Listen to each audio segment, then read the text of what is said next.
Dave, you might recall a few weeks ago, we did a segment talking about the exploding real estate and rental prices and the lack of utilities to take care of the exploding population in certain parts of the country, particularly my neck of the woods here in southern Middle Tennessee. We talked about how the median income here is still under $30,000, but all the new homes are well north. They're like approaching $500,000 homes, and rental prices are like $1,300, $1,400, $1,500 a month is the average. And I'd say, well, this is not sustainable. But even worse than all that was the fact that the population that currently exists is already taxing our power grid and water to its max, to its limits. And yet we have tens of thousands, hundreds of thousands more people moving to the area. And that just doesn't make sense, right? Like that just doesn't add up. Something has to give there.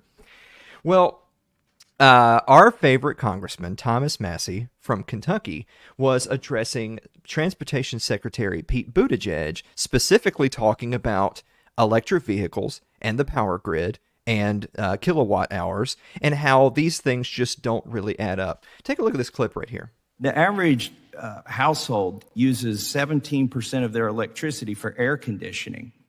And that would mean the average household uses 1,870 kilowatt hours per year for air conditioning.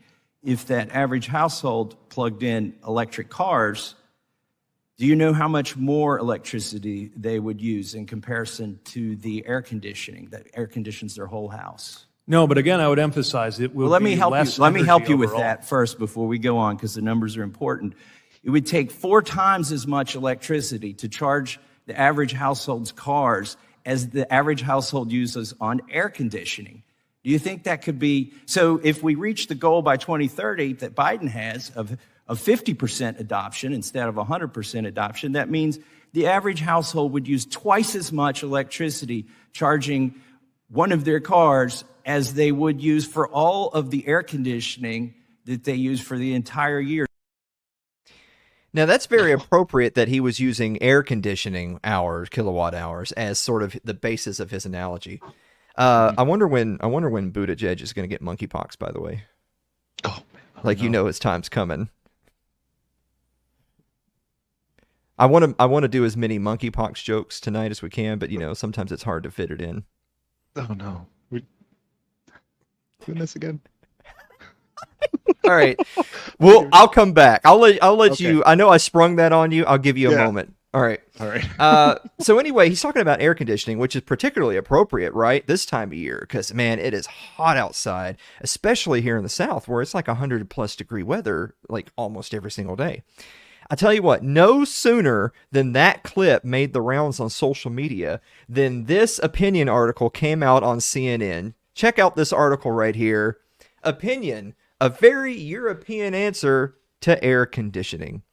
I'll go ahead and give you a spoiler, by the way. The opinion that German fellow from Berlin shares, I think his name is Paul Hockness, something like that, Hocknos. The opinion he gives is everyone should just have solar panels on their house to power their air conditioner, and if you don't have that, just go without. Yeah. He says, look, guys, it's not so bad. Why don't you just man up and go without? I want you to take a look, by the way. Now this guy's writing from Berlin, Germany. Go ahead and take a look at the average temperatures right here from Berlin that he's saying that you should man up and deal with. Oh, boy. Highs of 76 and lows of 51. I can scarce imagine. Man, Why not nice. save a few bucks and help the environment by doing what Paul suggests doing? Paul, a.k.a. Captain Beta. So first of all, I just want to say, far be it from me to make fun of a self-respecting metrosexual like Paul right there, but they're all upwards of 30 degrees off of what we're talking about here. So obviously they're trying to condition you to list amenities like air conditioning as something you should just be willing to live without, because they want you to get it in your head that it's time to lower your standard of living. Mm-hmm. We have an agenda, and our agenda only works if you, not them, if you, not us, if you lower your standard of living. That's how these people think. And also, by the way, just as a second point, We don't take opinions from people in shithole countries. So just throwing that out there.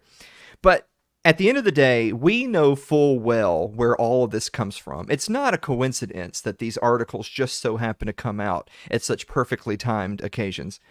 If all the Euros had their way, climate science would lead us to this.